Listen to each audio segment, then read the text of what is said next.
Hello বন্ধুরা, welcome to my channel child edu care. তো আজকে আমি চতুর্থ শ্রেণীর বাটারফ্লাই অর্থাৎ ইংলিশ টেক্সট বুকটা পড়াবো। তো দেখো, সেখান থেকে আমি আগের দিন লেসন 1 শুরু করেছিলাম এবং 16 পৃষ্ঠা পর্যন্ত আমি তোমাদেরকে পড়িয়ে দিয়েছিলাম। আজকে দেখো আমি নেক্সট পেজ অর্থাৎ 17 পেজের অ্যাক্টিভিটি 3 থেকে শুরু করব। তো চলো স্টার্ট করি। Activity 3, complete the following sentences with words from the text. বলছে এই যে সেন্টেন্সগুলো দেওয়া রয়েছে, এই সেন্টেন্সগুলো তোমাদেরকে টেক্সট থেকে শব্দ অর্থাৎ ওয়ার্ড নিয়ে ফিল আপ করতে বলছে। তো নাম্বার এ দেখো, বলছে the old women lived in a dash হাট। তাহলে এই বৃদ্ধা মহিলাটা কোথায় বাস করতো না, একটা মাটির কুড়ে ঘরে। হাট মানে কি, কুড়ে ঘর। কুড়ে ঘরটা কিসের ছিল, সেটা হচ্ছে মাটির, অর্থাৎ মাড হাট। তারপরে দেখো বলছে দ্য হাট ওয়াজ বিসাইড এ প্যাডি। কি ছিল, হাটটি কিসের পাশে ছিল, অর্থাৎ তার মাটির কুড়ে ঘরটি কিসের পাশে ছিল, একটা ধানের ক্ষেতের পাশে, অর্থাৎ প্যাডি ফিল্ড, একটা প্যাডি ফিল্ডের পাশে ছিল। One hot summer day there was dash everywhere. কি বলছে, যে গ্রীষ্মকালের একটা দিন, গরম দিনে সেখানে সমস্ত জায়গায় কি ছিল, সমস্ত জায়গায় ডাস্ট অর্থাৎ ধুলোময় ছিল। দ্য ওল্ড উমেন সোয়েপ্ট হার হাট উইথ এ ড্যাশ।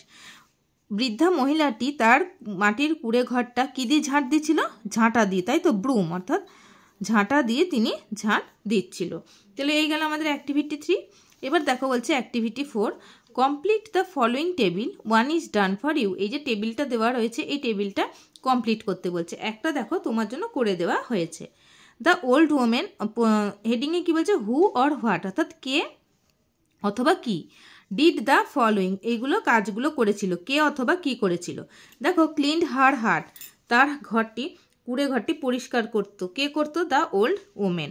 তারপরে দেখো বলছে কাপড অ্যান্ড স্নিজ, হেঁচেছিল এবং কেশেছিল, কে কে হেসেছিল এবং কেশেছিল, আমরা কিন্তু স্টোরিতে পড়েছি।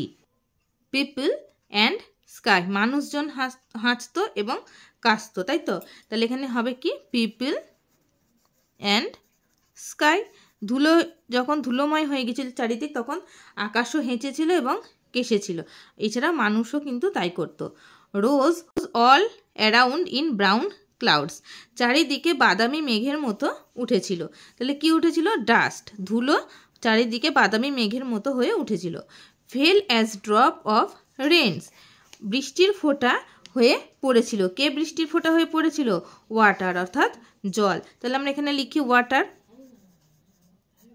তাহলে বুঝতে পারলে অ্যাক্টিভিটি 4টা, যেখানে কাজগুলো দেওয়া রয়েছে এবং সেগুলো কে বা কি করেছিল সেটা আমাদেরকে করতে হলো।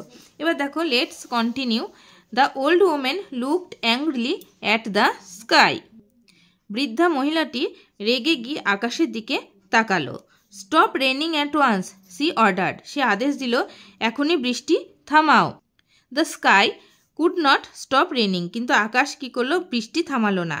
His eyes were full of dust with all her sweeping, তার যে ঝাঁটা দিয়ে তিনি যে ঝাঁট দিয়েছিল সেই ধুলোয় তার চোখ পুরো ভর্তি হয়ে গিয়েছে, অর্থাৎ আকাশের চোখ পুরো ধুলোয় ভরে গেছে, তাই সে কী করলো, বৃষ্টি থামাতে পারল না।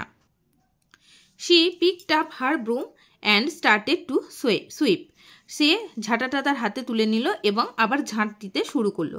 C swept harder and harder, সে আরও জোরে জোরে ঝাঁট দিতে থাকলো। More and more dust flew up, এবং তাতে কী হলো, আরও বেশি করে ধুলো উঠতে থাকলো। The sky jumped out of her way, আকাশ তখন কী করলো, তার রাস্তা থেকে লাফিয়ে সরে গেল।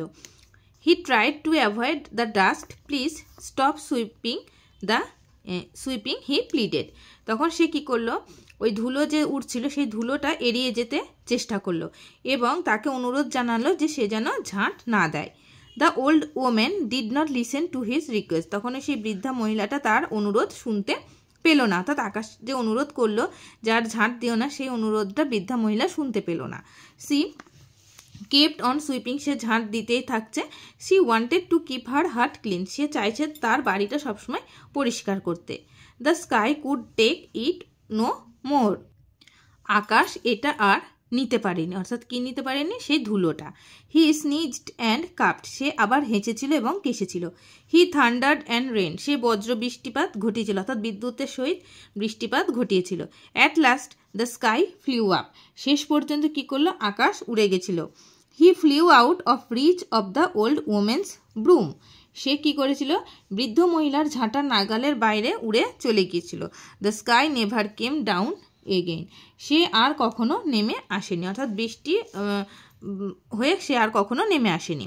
But the sky is still a friend to little children, কিন্তু আকাশ কিন্তু সেই ছোট ছোট বাচ্চাদের বন্ধু হয়ে থাকলো। From a distance he watched them play and smiles happily, দূর থেকে সে তাদের খেলতে দেখে আর আনন্দে হাসে। তো এই গেল স্টোরি মিনিং। এবার দেখো ওয়ার্ডটাবে কি আছে, অ্যাভয়েড।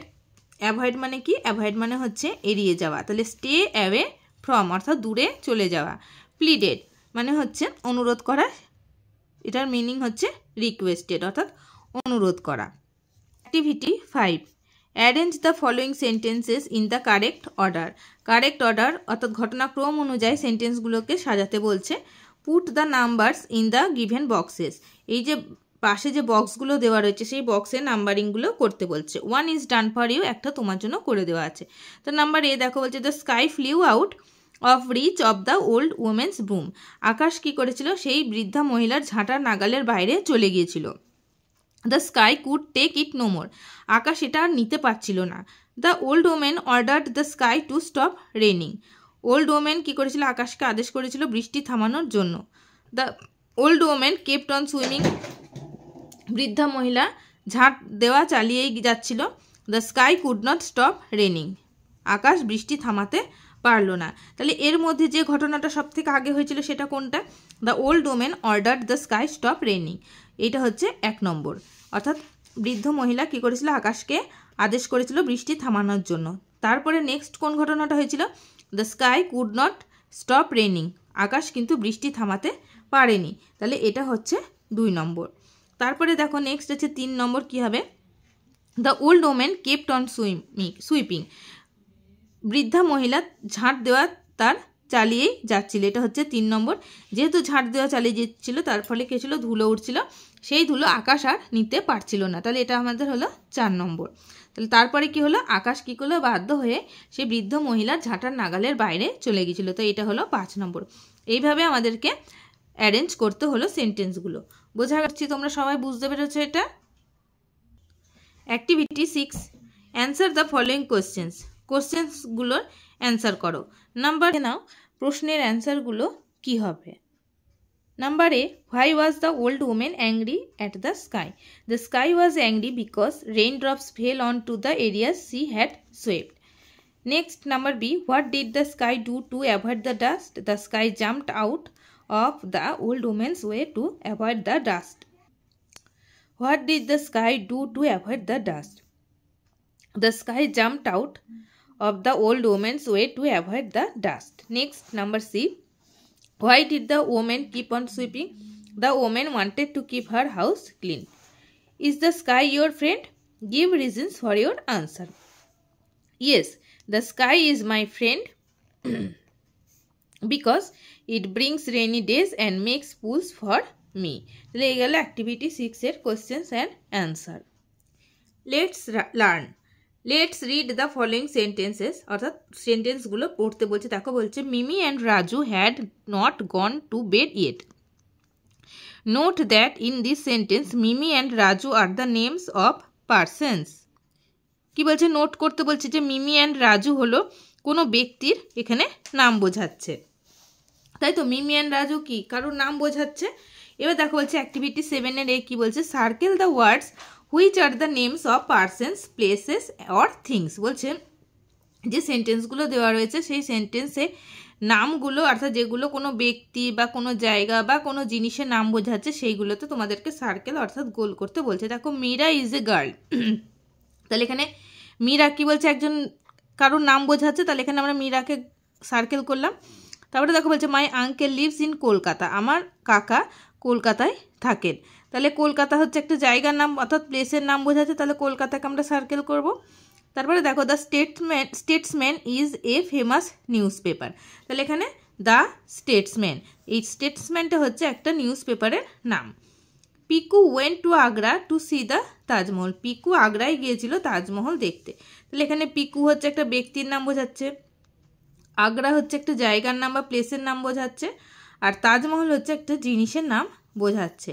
তাহলে বোঝা গেল যে ব্যক্তির নাম, জায়গার নাম এবং জিনিসের নাম যেগুলো বোঝাচ্ছে সেগুলোতে আমরা সার্কেল করলাম। তো আজকের ক্লাসটা এই পর্যন্তই থাকলো, অর্থাৎ অ্যাক্টিভিটি 7-এর এ পর্যন্ত। নেক্সট ক্লাসে আমরা নেক্সট অ্যাক্টিভিটি থেকে শুরু করব। তো বলে রাখি, আমার পড়ানো যদি তোমাদের ভালো লেগে থাকে তাহলে অবশ্যই ভিডিওটিতে একটি লাইক, কমেন্ট এবং শেয়ার করে দেবে। আর যারা চ্যানেলটি সাবস্ক্রাইব করোনি তারা চ্যানেলটিকে সাবস্ক্রাইব করে পাশে থাকা বেল আইকনে প্রেস করবে। তো আজকের মতন এখানেই শেষ করছি, সবাই ভালো থেকো।